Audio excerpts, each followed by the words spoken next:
to Facebook and to YouTube. Should be getting our feed. There it is. And we're live on Facebook.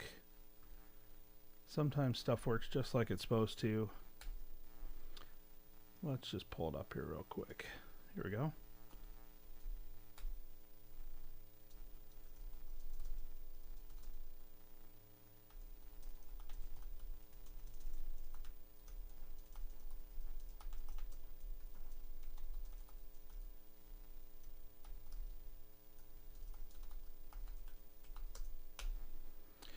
And we're sending out some messages to people in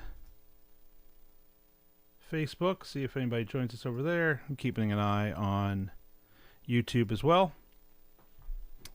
So, looks like we're live. We're definitely getting the live chat or the live, what do you call it? The live captions are working over on Facebook as well.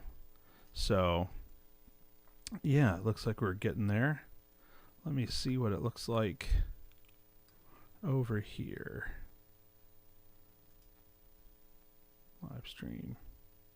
Cool. Well, I think we're good to go. It's now 3:01. We'll wait a minute to see if anybody pops into the online Zoom room. If you're watching us over on Facebook, then, say hi. Occasionally I see, when there's one or two people in there, and you can just leave a little note in the chat.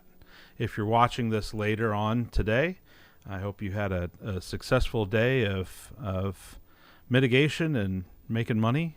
And so I'm glad to see things are going well for everybody.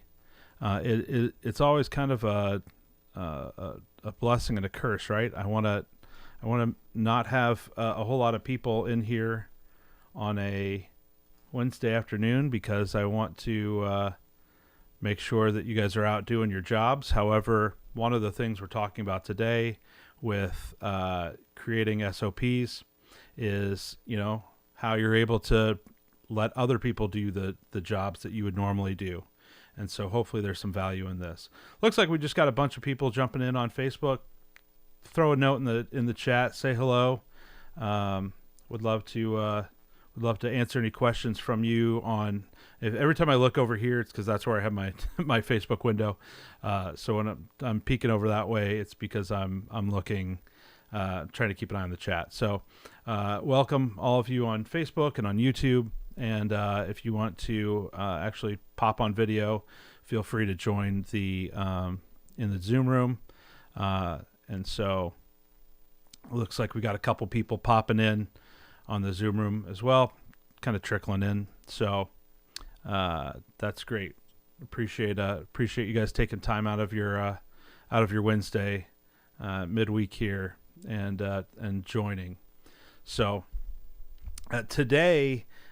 Came from I was working on the seminar that I did at the Midwest ARST meeting and some of you will remember I did that a year ago, and it was about whether or not you have a radon job or radon business. And as I was going back through it and preparing it for the Midwest ARST, there was one thing that kind of stuck out to me. And I thought it would be worthwhile to focus on that today, because I really think it is kind of it is the keys. It's the gateway. It's a thing that you have to that is both stopping you, but it's also the thing that once you accomplish this, will take your business to the next level, and that is creating SOPs for your business. And so the value of that is incredible when going to, one of the main purposes of that do you have a radon job or do you have a radon business seminar that I gave is if you're aiming to have a business, one of the values of having a big business and having, all the, the exclusives and the staff and all that stuff included. The biggest benefit of it is that when you're ready to exit the business, whether you want to retire, you just get tired of it, you want to move on to something else, is that it has a value of it to sell. And so, do you get $500,000, $1 million, $10 million for your business because somebody wants to come in and own that business that you've created? So one of the main things in there is, do you have the organization inside of your business that if I wanted to buy your business, then I could look at it and say, yes, this person clearly has all of the charts and graphs, right? They have everything planned out so that I can own the business as a silent owner, and I can, people can jump in and run the business without me being there. So that has a real value, and one of those things are the SOPs. So please, as we're going through this, if you're over on Facebook, if you're in the Zoom room, if you're on YouTube, throw a comment in the chat, or just feel free to jump in and interrupt. You can use the raise hand sign on Zoom. I would love to answer questions as we're going along on this. Probably the first question that I think is valid before we go into it is, do you have in your business, if you're watching this on Facebook, put it in the chat. If you're on Zoom, put it in the chat or jump in. Do you have SOPs for your business already? And so do you have them already outlined? What do you have them for? What are the things, like, do you have just one? Do you have one for in the office? Do you have, so let's do this. I'm going to pop into the, I'm going to do this real quick, and I need to change on Zoom so that people on Zoom can see the, what I've got going on. So if you're on Zoom, in theory now, you should be seeing the, you know what? I wonder if it would be better if I shared the keynote. Yeah, I'm going to do that instead on Zoom. I'm going to share it in a different way. So we're going to share that on in Zoom in that way. Whoops. And that makes it weird on the... Oh, funny. Sorry about that. It's moving around a little bit. Okay, so on Zoom, you should be seeing my desktop, and obviously if you're watching on Facebook, you're seeing it there as well. So the idea behind this is creating your company's SOPs, so we could repeat success and the efficiencies inside of your company. And so as we go through this, that's what we're looking to do. I need to see. Sorry, I just need to see my... I don't know why I did that. Give me a second, guys. It's coming back, I promise. It's so weird. I gotta fix one thing here real quick on the automatic.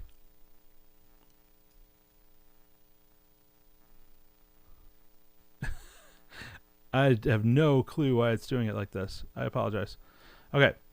I just want to see the preview of what's to come. Okay. All right. You should be seeing it. I see it. We all see it. Fantastic. So I'm watching over in the comments. I'm watching in Zoom comments. I can see it all now. So the very first thing as we're going through this is what is an SOP? What, like, I keep saying that word. I have specifically not, if you have no idea what I'm talking about, I specifically didn't mention what it was because I wanted to get to this slide, which is a standard operating procedure. So if you haven't heard that term before, this is the manual for your business. It's the, hey, when we do this, when you put together some IKEA furniture, it has the steps, right? And it has do this, then this, then this. These are the things that we do in order to make it happen.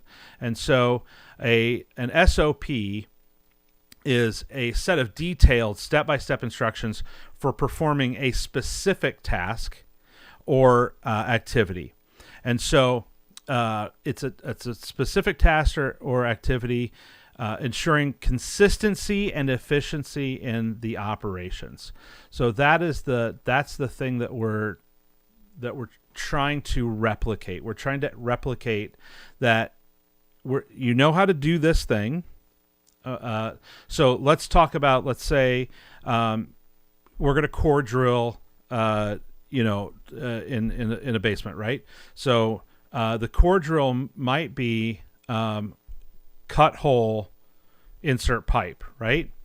But let's get more detailed than that. It's okay. Those of you who have some type of vacuum system, a HEPA filter or something like that. So we're going to include that there's going to be a shop vac, and the shop vac is, and where do we store the shop vac? Where can we find it? Where can we find the filters that we use on that? If you have the template that I know David 10 years ago used to have a template that they put down as a core drill that held it in. And then if you watch some of the old videos, he's got a gallon milk jug of water, and they have a little hole poked in it, and they spray it to keep it wet, to keep the dust down as they're core drilling. And I know some of you guys are doing using different techniques on that as well. Some of you have built your own template, your own guide. So you're okay. So you can get very specific on this, like where the plug that you're plugging in your drill needs to be, have a 20 amp circuit, right? So we don't pop a circuit breaker. How do we test for that? So it's not just drill hole. These are the steps that go into it. After we drill the hole, it's not just put the pipe in. A lot of you guys are excavating dirt from underneath the hole. So how do we do it? Where do we put the dirt when we're done? When we're talking about detailed, we're talking about really, really detailed. I could have no idea how to do this task, but after reading through the SOP, I do understand it. And so that is the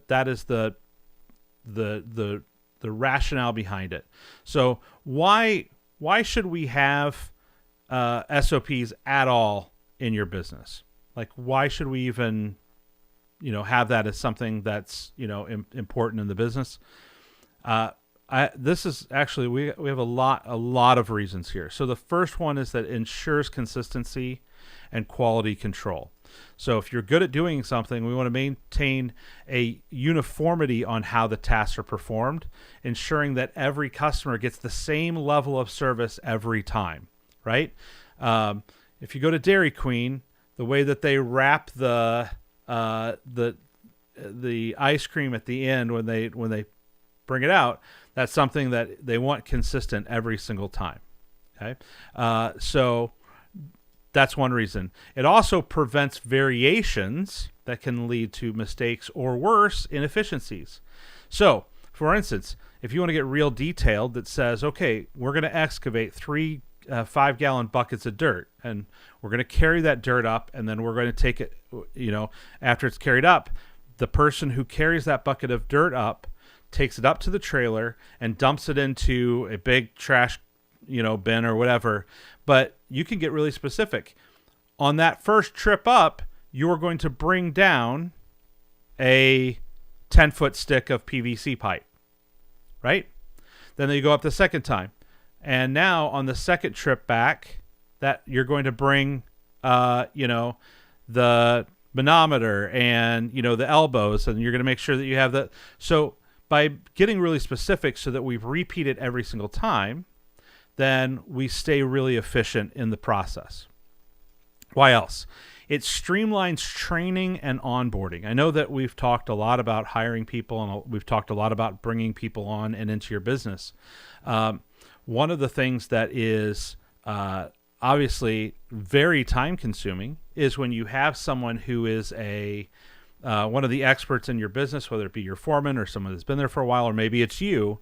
If you are spending your time training every new person and onboarding every new person, That's time that's keeping you from doing sales or managing the company or going out and hiring more people.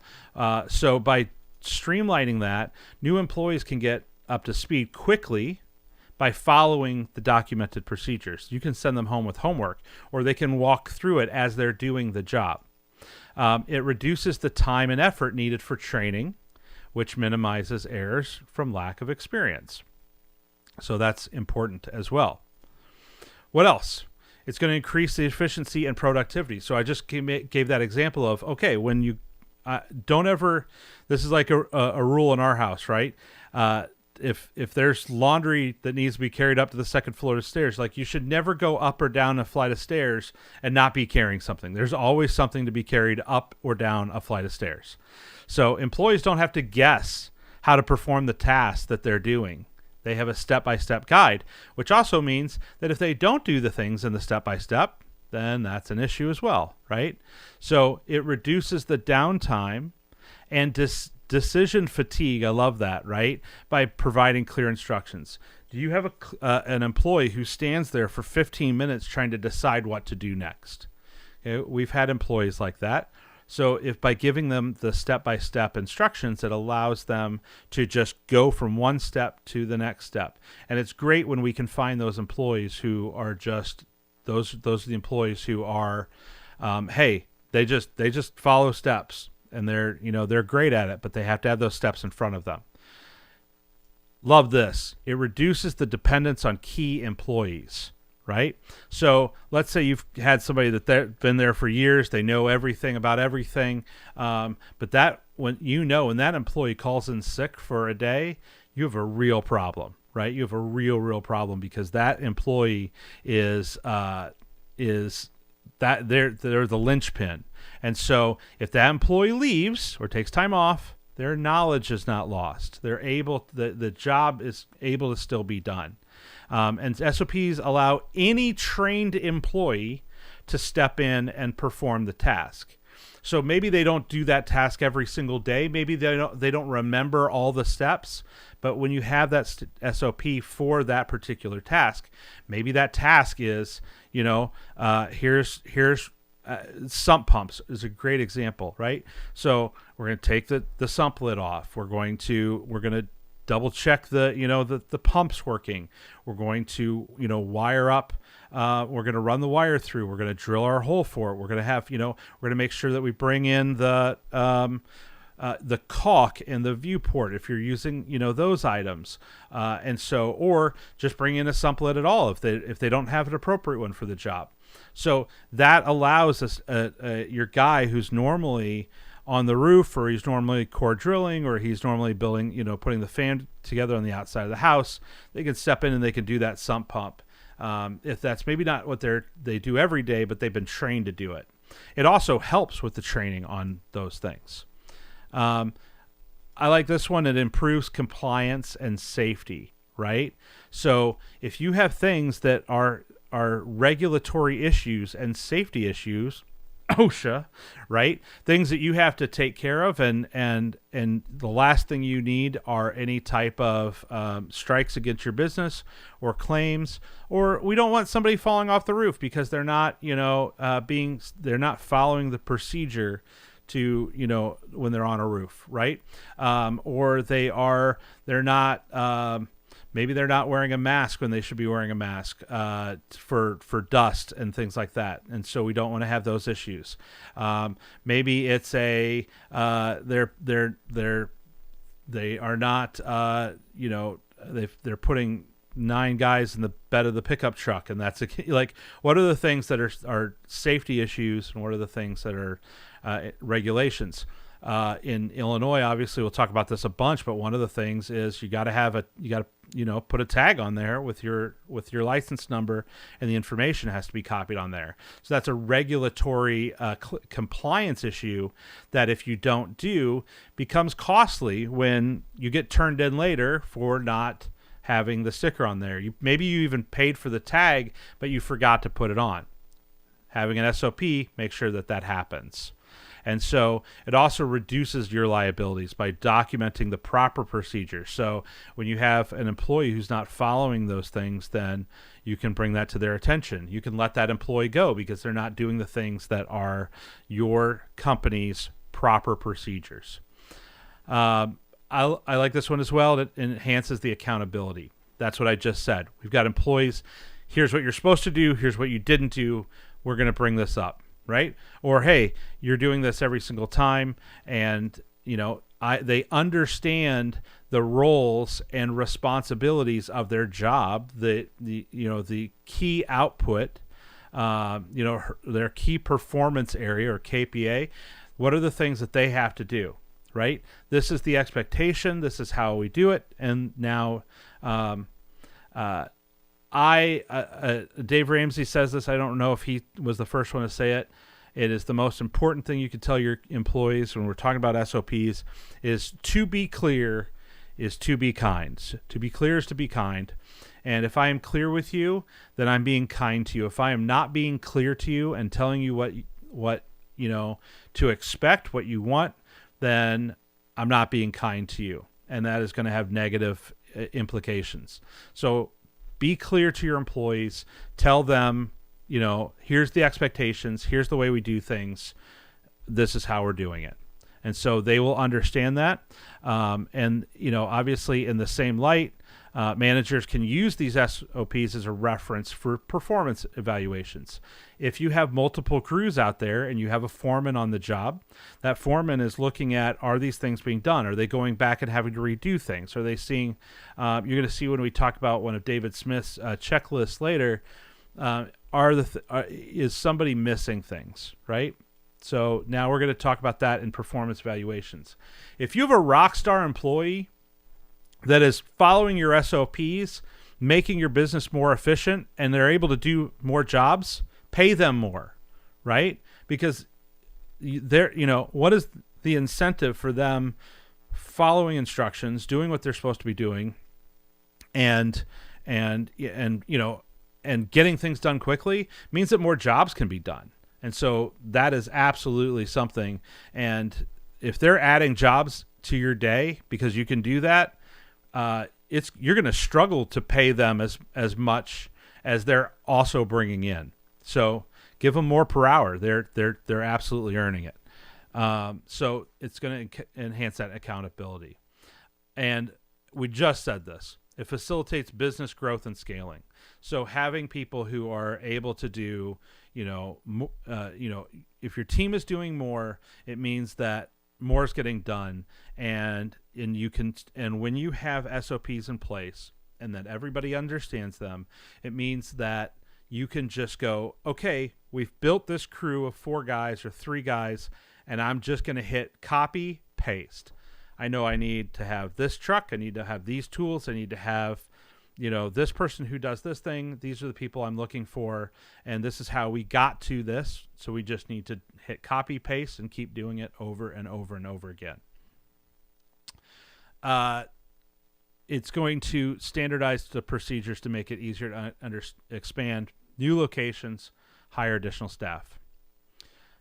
Investors or potential buyers will see a well-organized and scalable, that's the key word, business. I want to buy a business that is scalable and it's ready, and it's just and sometimes the thing that the business may need is an influx of cash. Maybe the only thing stopping it is running a ton of ads. Maybe the only thing stopping it is having a really great person in there who can hire and fire. Maybe it's putting somebody in there in the office that can facilitate growth.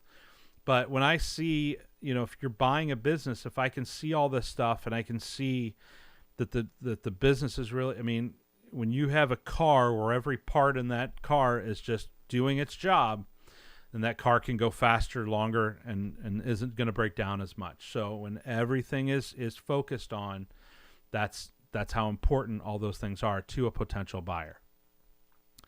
And then obviously we've talked about it reduces the errors. It improves problem solving. I want to have, when an issue arises, an employee doesn't call you to have this problem solved.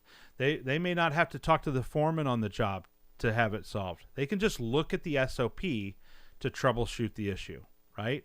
And so that is a we can talk about how to do the job and then how the job is done. So in our business doing mitigation, the SOP could say, if I put this fan on and it pulls to this column inch, refer to the fan flow chart, and then you have an SOP on how to read the fan flow chart, right? So we start talking about the interior side of how to do the job, and then obviously how the job is done. It prevents costly mistakes by providing clear steps to follow. Okay, so if we, if we forget to take a ladder because we have to load it every day because we don't want to put it on the top of the van because it's going to get stolen, then that costs you money if you get to the job and you forgot to bring a ladder, right?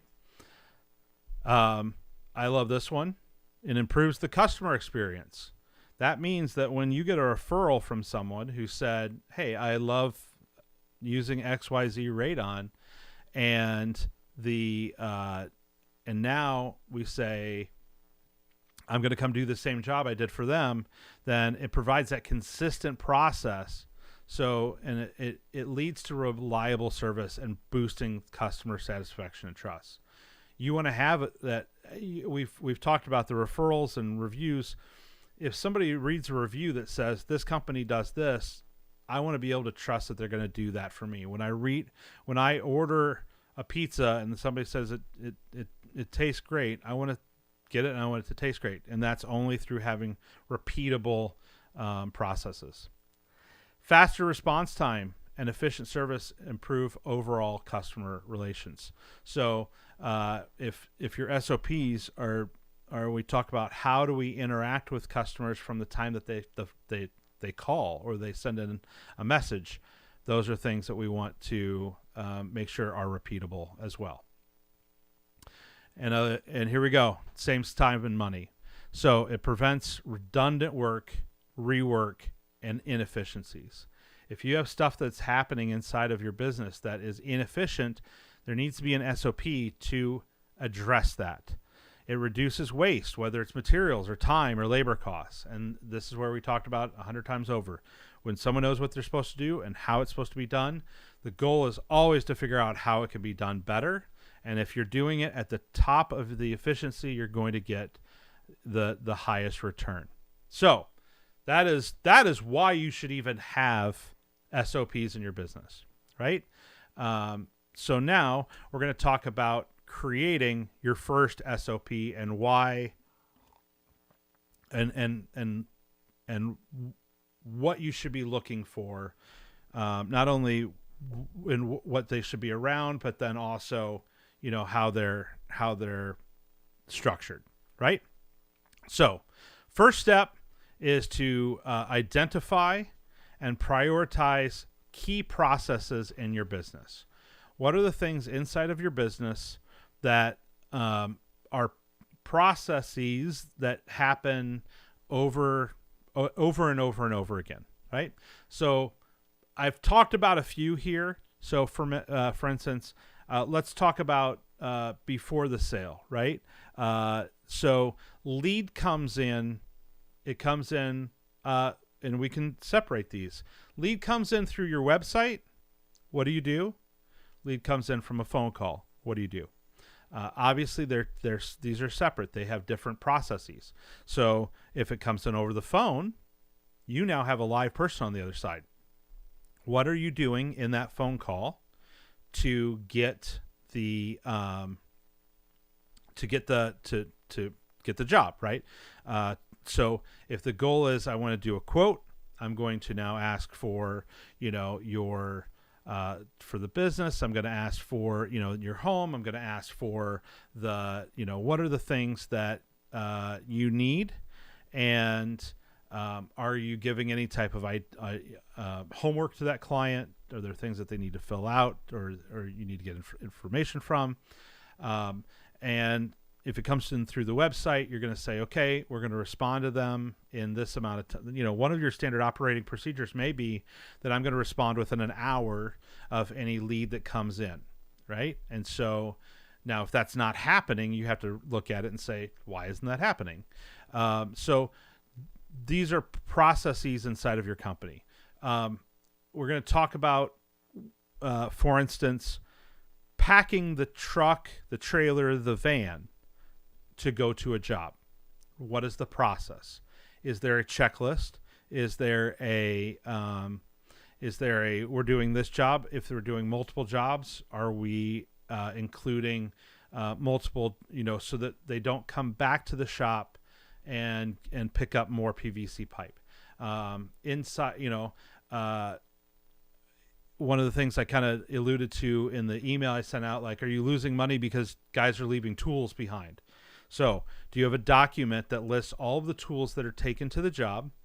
And then when you are leaving the job, do you have a checklist that says, we have put these tools back into the van, right? That's a simple thing that you can do to add to your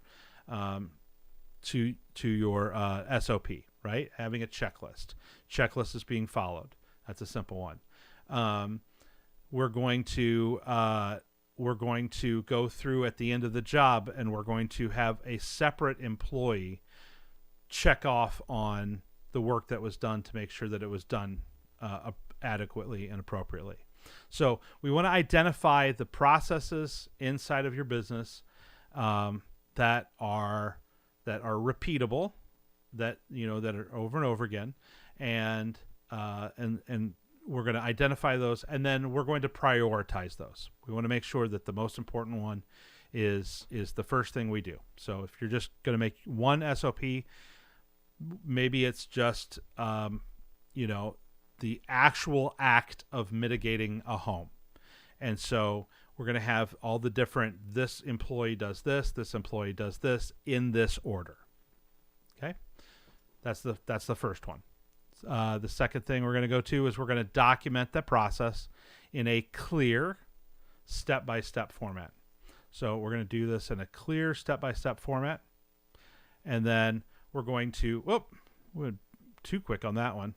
I come back. I'm surprised it doesn't let me just go to the last thing. Okay. We're going to test, train, and continuously improve. So your first SOP might be trash. It might be junk. That's okay. Don't stress out about it. That just means that you are on your path to greatness, right? You're going to test it. What went wrong? What was missing? What did we not put in here? What was in there that didn't need to be in there? So our employees spent more time reading the SOP than they did doing the job, right? What are things that might be common sense? What are the things that are not common sense that we think are common sense that should be in there? And so we're going to continuously improve that by testing it against in the real world. And so we're going to just make sure that those things are being done. Step one, we're going to identify those and prioritize those key processes. So before writing your SOP, determine which tasks or processes need documentation. So we're going to start with, we said this, critical processes. These are ones that impact this customer service, safety of your employees, which is very important. Your insurance company provider will love this, and compliance, regulatory things that need to be done. You may have an SOP just to make sure that everyone follows the steps to keeping their license renewed, right? So that may be an internal thing. You're going to look at those frequent and repetitive tasks. Again, when you're going to mitigate a job, that's, but it gets into there, like, I kind of want the subsections. So one of it might be, here's how we build the pipe. Here's how we put, here's how we install this photo is a good example. Here's how we install the electrical. The electrical always has a, if you can see my mouse on here, you may or may not be able to, it always has, we always tie into the brick or on the outside. So we don't just leave the cabling, just dangling off the side of the house. if it has to go for a little bit. We always anchor it to the house in this way. So we always use a switch. We always put the switch facing this direction. Up is on, down is off. Little things like that that your employees may not do the same way every single time. And so those are the things that we're looking at in your SOP. That's just on the outside, right? On the roof, we're always going to caulk it in this way so that we don't have any leaks in the roof. Inside, we're always going to, like when the job is done, we're always going to sweep after we're done. We're always going to, some of you guys will do a wet mop, on the bare floor to get, any dust that lands. Some of you guys will caulk around the outside. Some of you guys will, depending on how extravagant you get on your sump, basins. These are all things that we're doing. And then areas with high turnover or training needs, these are the things that we want to do. So if you are constantly hiring people and the first thing you put them on is caulking the basement because that's an easy job that they can do, we want to make sure that they are cleaning out cracks in the foundation and sweeping it so that the caulk can adhere, right? If maybe that's your thing. Maybe you put in there, this is the caulk, we carry 6 different caulks. Do not use any of the 6. This caulk is for this project. This caulk is for, your around PVC. This is outside caulk. This is roof caulk. So I'm sure you've probably had an employee grab roofing caulk and, is doing the sump basin with it or whatever it may be, right? We use the different colored caulk for different things, right? So we want to get those things with high turnover and a lot of employee interaction. Step 2, document what you're doing in a clear step-by-step format. That's obviously what we're doing in creating an SOP. So once you've selected the thing, so let's talk about sealing a sump basin, right? So you're going to break it down into simple, easy to follow steps. Use a structured format. At the title of it, it should be sealing sump basins. Right? The purpose. Why do we seal the sump basins? Because if you have somebody that comes in that doesn't know anything about radon, it should be. Sump pumps are one of the number one, ways for radon to enter into the home. So we're going to seal it so that all the work that we do with the vacuum point, it's going to, it's not going to hurt your sump pump, right? Or you're not going to just have all that radon come back in through that way. The scope, why does this exist? Okay, because we need to stop the radon, right? Step by step. 1, go down to sump basin, inspect sump basin, right? Take sump lid off if sump lid exists. Can the sump lid be reused, right?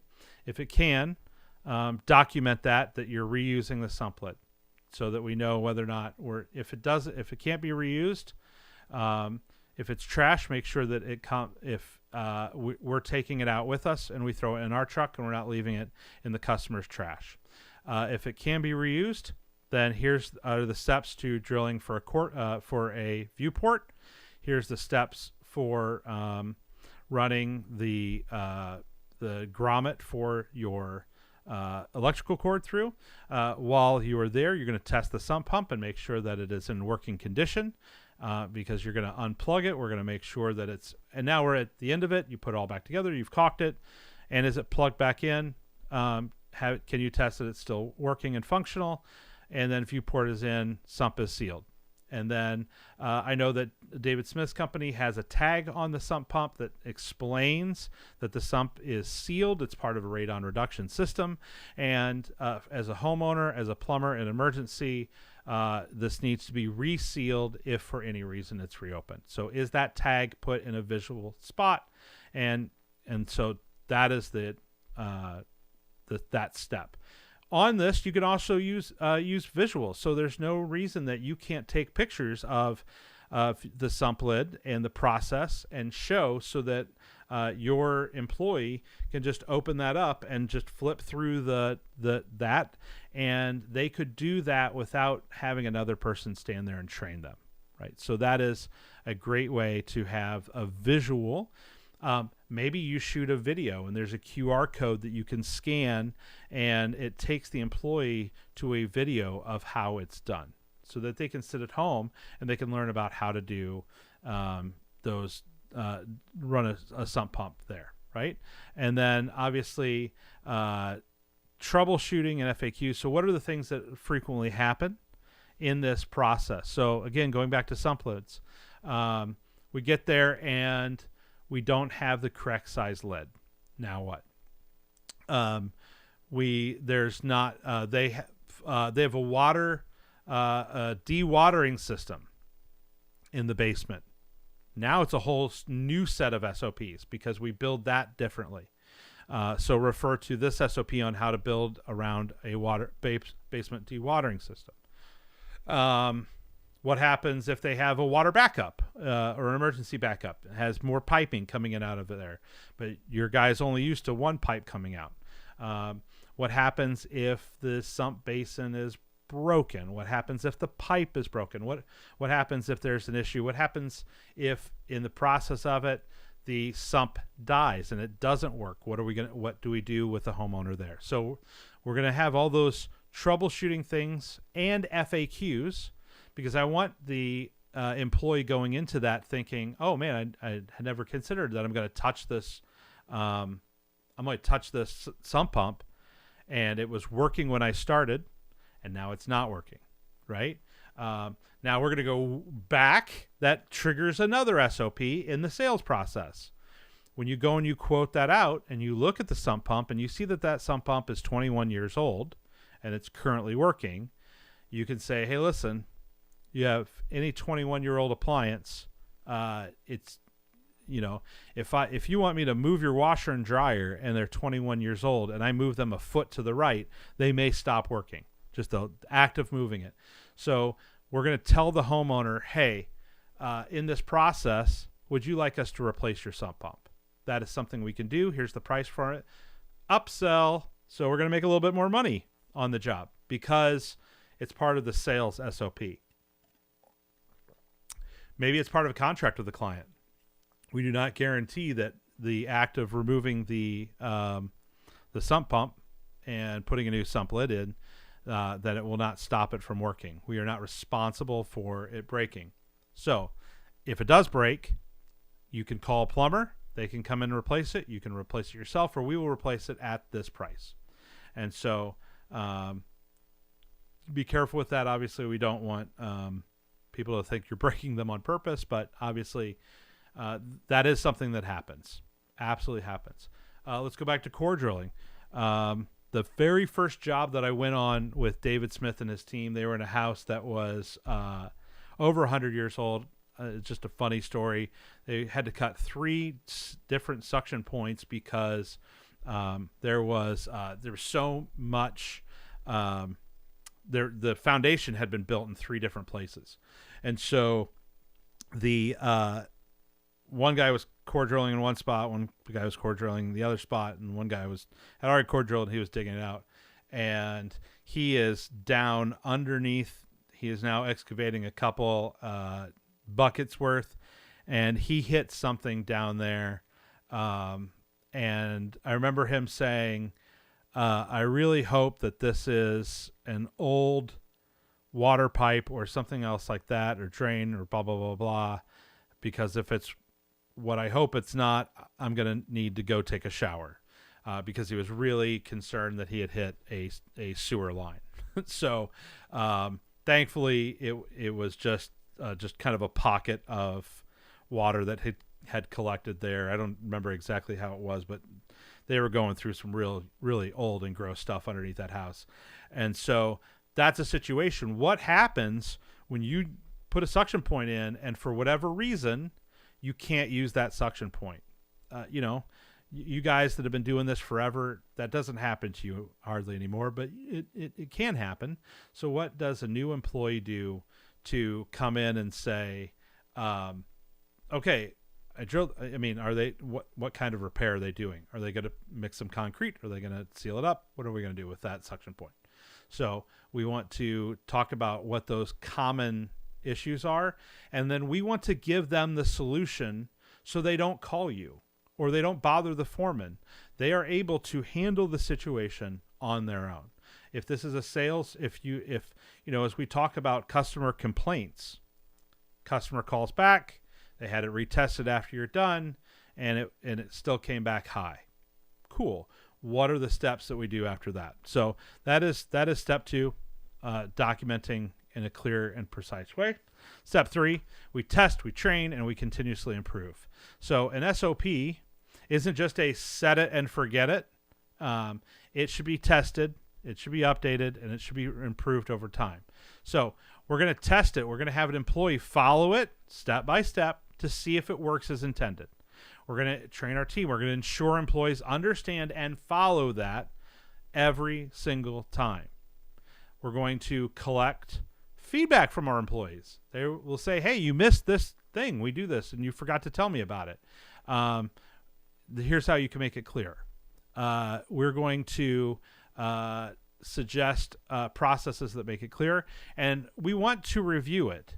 So we periodically we want to keep them relevant as your business evolves, right?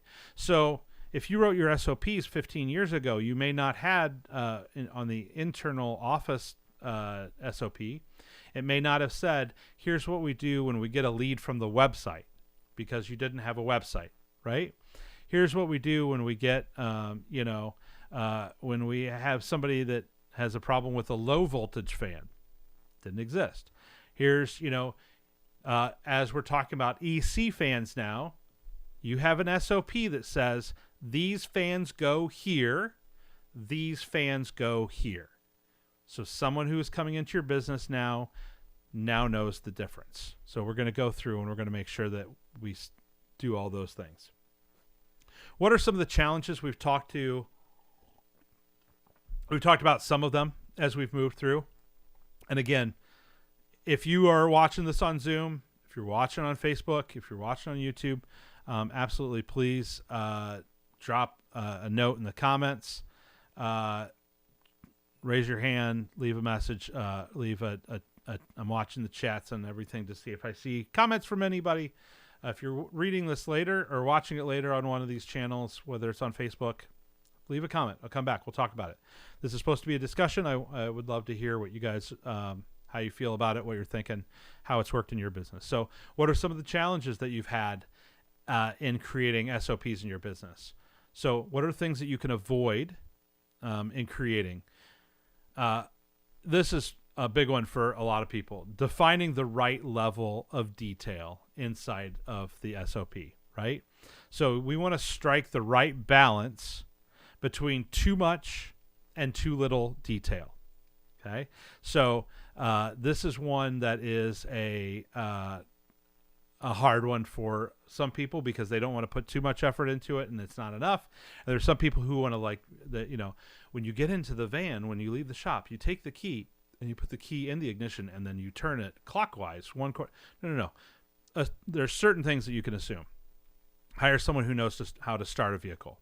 Now, maybe you're in the very, very, very cold, you're in Canada and the truck needs to be plugged in so the engine block is heated up.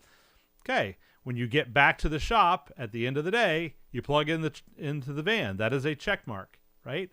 Everyone knows to do it, but if it's not on the checklist, it doesn't get done.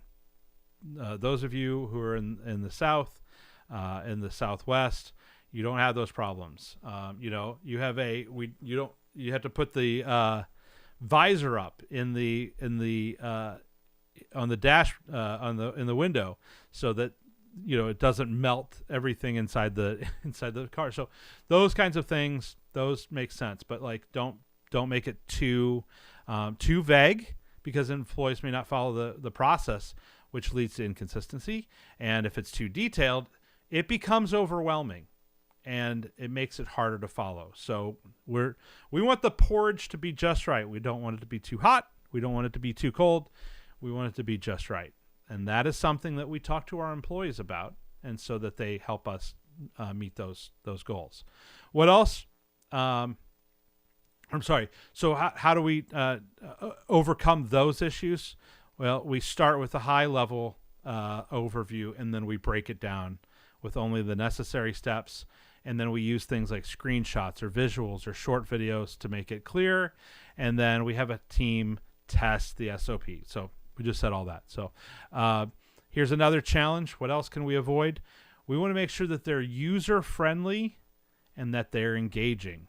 We want to make sure that people are, paying attention to the things that you have written in there, and that it's engaging. So the challenge is sometimes it ends up just being dry, text-heavy documents, and the employee doesn't want to ignore it. You hire a superstar employee, but their brain just can't function reading this day in and day out. If it's boring, hard to navigate, people aren't going to use it. If it's poor formatting, if it's hard to read, it makes the information difficult to find. So what they're looking for, it's not organized well. So how do we overcome that? We use bullet points, we use lists, we use headings to improve readability. We add diagrams, we add flowcharts, we add screenshots where possible, and we make them easily accessible.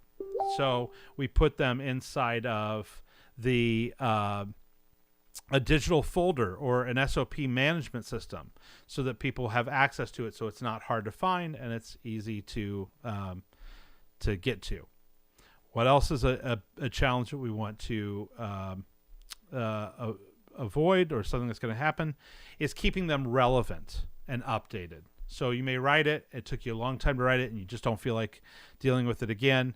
The challenge is that your business evolves, and outdated SOPs become useless, right? So many companies, they create SOPs, they forget to revise them, they forget to go back, and employees are looking at it going, I'm not going to use this, it's outdated. And so now you've got inconsistent service. So that is something that you want to keep it relevant, keep it updated. How do we overcome that?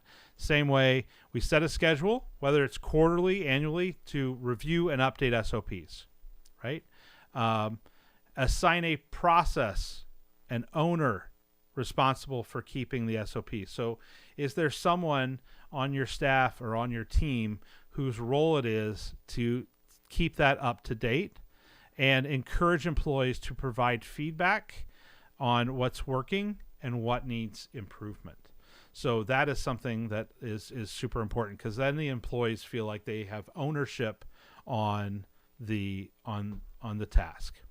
So the next thing here is some tools that will help you, online tools that will help you create your SOPs.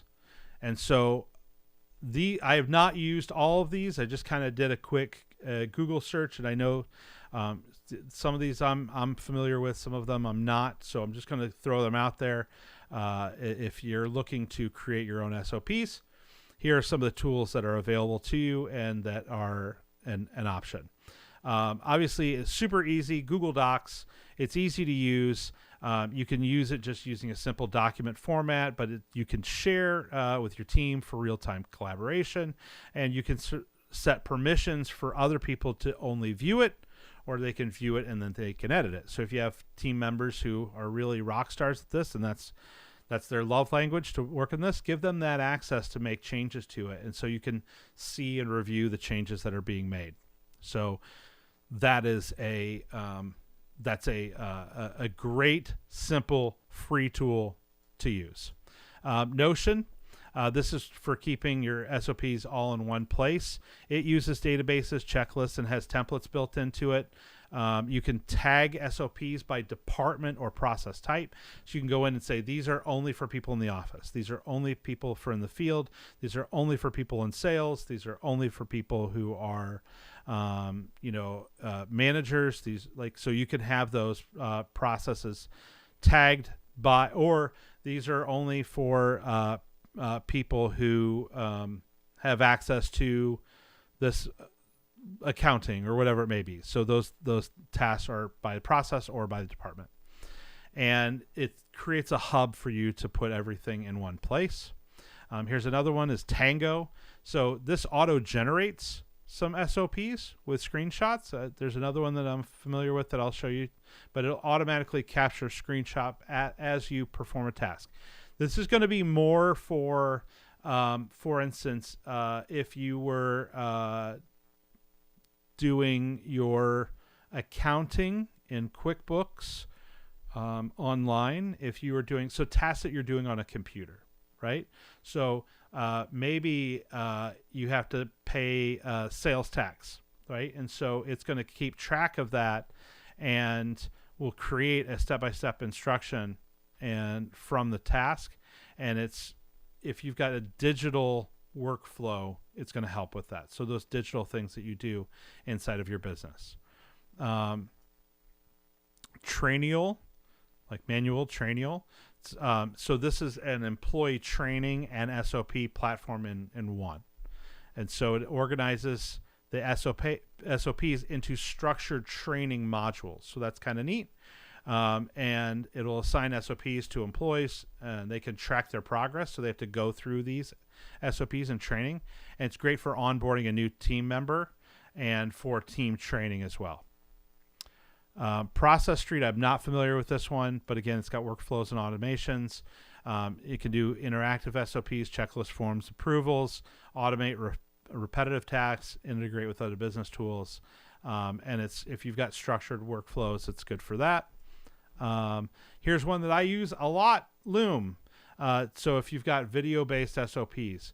So I use Loom with my clients. I will record things that happen. I'm going to show you a video here in a bit of something I did on my computer. I recorded it in Loom, and I was able to download it real quick and put it in there. But I do this with my team all the time. I probably do it every single day. I will record myself doing a task, and then Loom actually has a tier in their pricing. I think it's $20 a month, where it has AI built in, and it will actually listen to me speak, and it will create bullet points. It will name the thing for me. So if I were recording this video, it would use AI, and it would say training on creating SOPs as the headline title for it. And then it might create bullet points based on when it hears me go to a new point. So Loom is fantastic for screen sharing things on your computer that you do every single day on your computer. So for instance, maybe it's you buy your products online, but you want to hand that over to someone else. You go, okay, here's how I log into the website. Here's what I click on. Here's what we use. Here's the credit card process that we use. Here's how we do all those things. Loom is fantastic. You can record yourself and your screen. So you have a microphone, you have a camera, you could be talking to it. It's great for doing hands-on training. An employee can watch and learn in minutes. Love Loom, great company. I use this one briefly, and I kind of use Loom more for this, but Scribe's kind of neat. It's like Tango. It actually has a Chrome extension, which means that it's built into Chrome, and you can actually go through and it will watch you do a task, and then it will use AI to create the SOP around that task. It's wild, but it's also very accurate too. It's very, very neat. So that one's a great one if you want to, if you're doing a lot of digital stuff. Those of you who have to, in states where you have to do radon testing, and you have to create your reports and you have to submit your reports, that is something that you could go through and do and have that recorded and bring someone into that task, and it would have it set up. So the last thing you want to do is take time repeating a process over and over again, training someone. This is a process that you are already doing, or process that one of your people are already doing. So record that process being done, and then it can create the step-by-step guide and from the activity. And so now when you hire an employee and train them how to do it, you just hand them the video.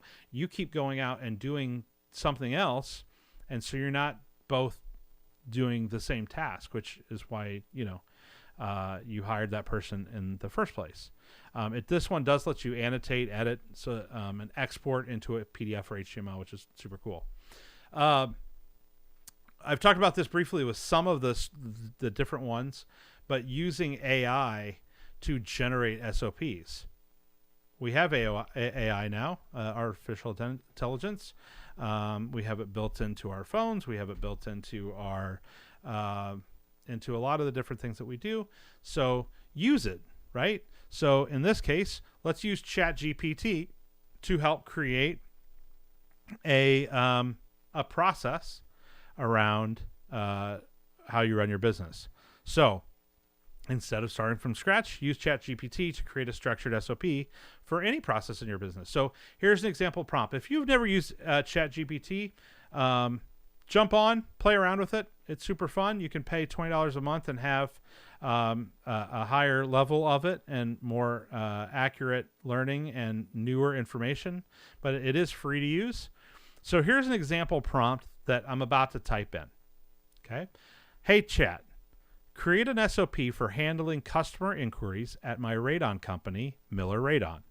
Include steps for answering calls, gathering customer details, and scheduling service appointments.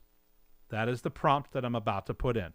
Now, I recorded this video on Loom, and so I'm going to click on here, and it's going to show you what happens. Now, if you have the opportunity to see this on a bigger screen, this text is going to be very small. I'm just going to kind of tell you what it says.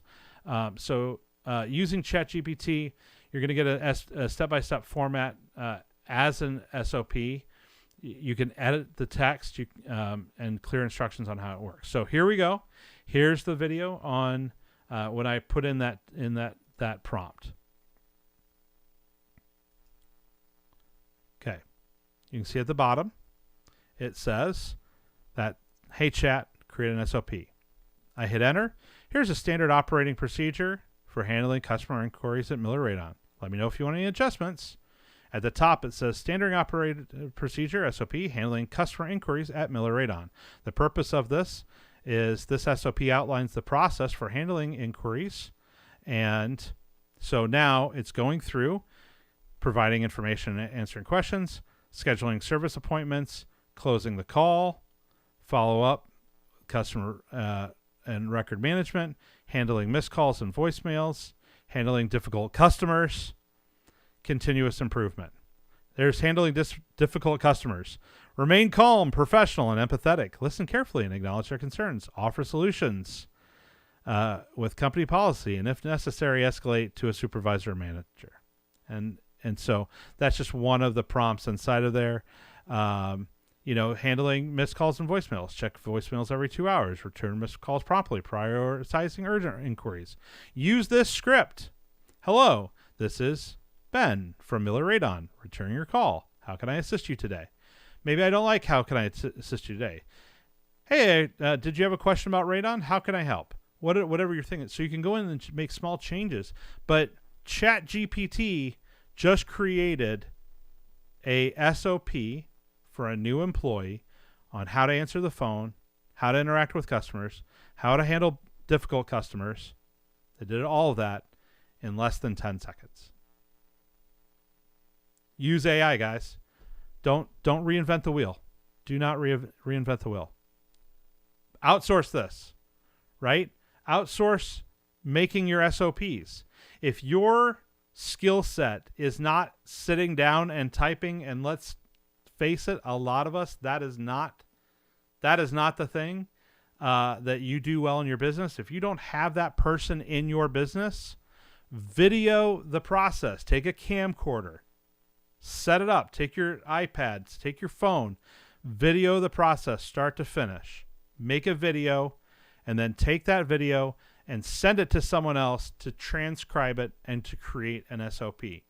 We're not going to get too deep into the ChatGPT thing, but I'll tell you, you can actually talk to ChatGPT, and you can have a conversation with it, and it will create the process for you through your conversation. You can ask it questions. It can ask you questions. You can talk about your process. You can talk about the things.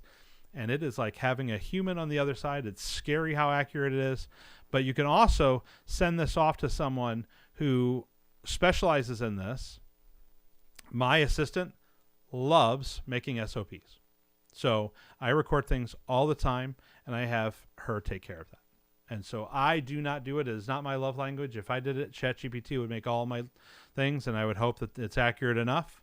I know what the process is, but when we're talking about how to do a sump basin, how to core drill, a suction point, how to install a fan, how to, what to bring in the truck, those kinds of things, it's going to be hard for ChatGPT to know that without you telling it, or for anyone else to know it without. So have someone else transcribe your video and your process. But hey, as I mentioned, don't reinvent the wheel. Someone has already done this. Someone has already created what you need. Find that person. Okay? So that may be, I use the example in Illinois. We have to do a quality assurance program, a QAP, in both mitigation and testing. It's like an 80-page document. It is absolutely crazy how much goes into it. And it is an SOP in itself. It's telling the state of Illinois how are you going to do your job, where you're going to keep your files, where you're going to keep your stuff, where you're going to who's going to have access to what kind of computers you're going to use, what kind of printers you're going to use. It's a whole thing, right? But there are people who specialize in writing those. You can hire them. There's a price for you to have to not learn how to do that. You've heard me say it a million times. I'm going to say it a million times more. We sell time. That's all we sell is time, and we try to give it back to people. So if you're selling time, then you can buy that time, right? So you can find another mitigator. Hey, if you got great SOPs and they are really, really fantastic, throw it in the chat, throw it on the Facebook page, and say, yeah, hey, I worked really hard on these, and I will sell them for $500. Every SOP I have in my business. You can take it and use it as the template for yours. I mean, instead of you spending 50 hours trying to put something together and maybe it doesn't look as nice as somebody else, maybe somebody just, wants to send that out, right? They worked really hard on it. They invested the time. They put it in there. And it's worth that for you. What do we buy? We buy our time. I carry a phone so that I can check my email, so that I don't have to sit at my desk and check my email on my desktop computer. I have a watch that has my text messages on it so that I don't have to reach into my back pocket and pull out my phone to look at my text messages. Everything speeds up my time, right? We send text messages so we don't mail letters or make phone calls. It's time. So if somebody but there's a fee, my watch wasn't free. My phone wasn't free. We do these things because it makes your job faster. So if you find somebody that wants to make a buck and sell their SOPs, absolutely. But use it as a starting point for your own. Change what you want to change. Work with someone I've got people. Maybe you hire my assistant who likes to write them, right? And you videotape it, and then she watches it and creates an SOP for your business. That may be cheaper than paying something else. So 100 options there, but don't reinvent the wheel, especially if it's not the thing that you're good at. What should you start with if you've never done an SOP before? What should you do? Just make a simple checklist. Just make a simple checklist. It doesn't even have to be a step-by-step. It's literally just a checklist of supplies to bring on the job. Create a checklist of tasks associated with doing each job. So that may look like in mitigation, we're going to core drill a hole. We're going to caulk the basement. We're going to do the sump pump. We're going to seal the sump pump. We're going to install piping and a fan. If we're going to do a crawl space, we're going to seal the crawl space. We're talking very broad definitions of this checklist. Super simple, right? But then you can start get more specific. Core drilling. We're going to core drill. We're going to use a shop vac with a HEPA filter, and it's going to run. and we're going to excavate 3 5-gallon buckets of dirt and substrate. We're going to, on the sump pump, we're going to check the sump pump. We're going to put in a viewport. You get more specific, right? And then from there, we want to check off on every job those things to be done. So I told you I was going to show this to you. This is from David Smith's company. When his guys get done, they go through and here's a checklist, and you'll see on there, if you can't see it, on the left it says initial, the second column says initial, and then it says checklist. Sump. Sump is in good running condition. Float is free to operate. Viewport is installed. We've tightened the bands, we checked the seals, and the sump pump is plugged in. All right, we're just going to focus on that one for a second. Looking at that, you'll see there are 2 initials. Now, they have 4 people on the job. They will have 2 separate people who did not do that job. They were not on the sump part of the job. 2 separate people will go in and they will check each of those things, and they will write their initials next to each one of those things. Does this take longer to finish up a job? Yes. Are they ensuring that when the job is completed that 2 people have vouched for the fact that that sump is in working condition? Yes. When the customer calls the next day and says the sump does not work, they have documentation that they saw that it was working when they left. They saw that the float was free to operate. They saw that the viewport was in. Can any of these things that are on this checklist, they're simple mistakes. They're simple things to forget, but by going through the checklist, they make sure the sump pump is plugged in. How many times do you not have a spot to plug in, your vacuum, or you don't have a spot to plug in your, the core drill, or or something else that you need to, or a light, right? You need some light down there. You plug in a light, and you unplug the sump pump, and you don't plug it back in. Big deal, right? Super big deal. Your insurance does not like that. So we're just making sure that we go through each of these things in a sample checklist.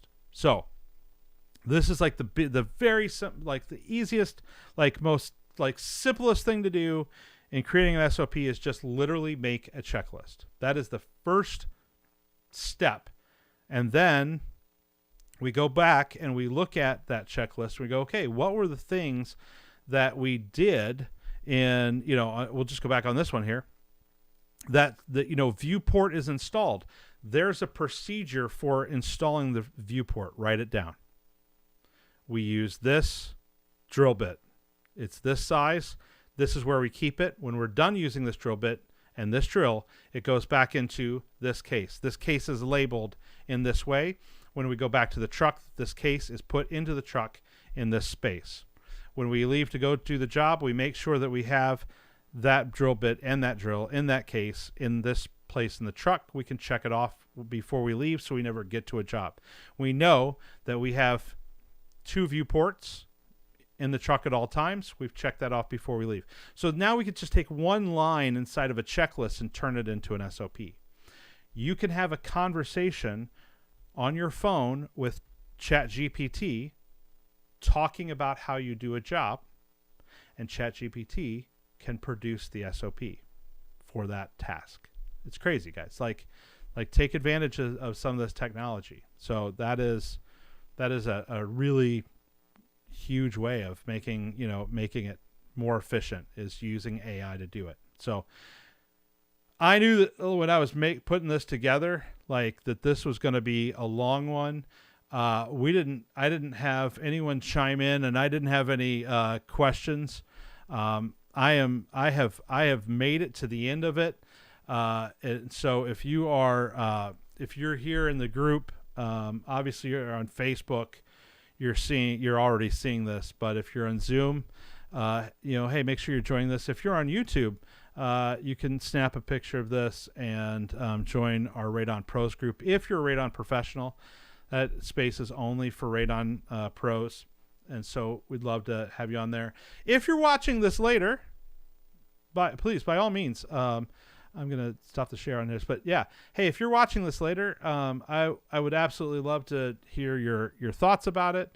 I'd love to hear if you have SOPs in your business, and if they are something that has, obviously it takes a lot of time to to create this, and so. If you've seen value from it, if you've seen that it's been beneficial to the way that you do run your business, if you've brought in employees, what are the things that you've changed to make it more efficient inside of your business? What was like the number one thing that you had to have when you are talking to your insurance agent, or you're talking to if you show these to them and you say, hey, listen, we've got these steps in our business, does that make it more likely that you are maybe lower your risk a little bit because you're doing these things? These are the things that are allowed in our business. These are the things that are not allowed. So we don't tolerate these things. Bring it up to employees and say, hey, listen, to stay compliant, we have to do this. If we get fined because you're not following these steps, then that is going to increase our cost of doing business, which means that our profit goes lower. And that's, if you're profit sharing with your guys, which you should be, then that is something that, your guys aren't going to follow the processes. So that's another seminar, right? We're going to talk about profit sharing with with your employees and how that looks. So I would love to hear your comments and your thoughts. Absolutely jump into the chat here if you see this if you're watching this on Facebook later. Remember, these videos do now disappear after 30 days, so don't wait too long to jump in and watch it. But thank you guys for watching these, and I appreciate you guys being a part of it. And we'll see you next week. And if you've got thoughts or comments, let me know. Complaints, thoughts, comments, arguments, would love to hear any of them. And you could put them in the Facebook group. Send me an email. It's just Ben at Service Booster. Anytime you see service over here, name Service Booster. Ben at servicebooster.com. Would love to help you out with any of this stuff and help you get more efficient with an ultimate goal, making more money, helping more people. That's what we're here for. So thank you guys so much for being a part of it today. And I will see you next week. Thank you so much. We'll see you.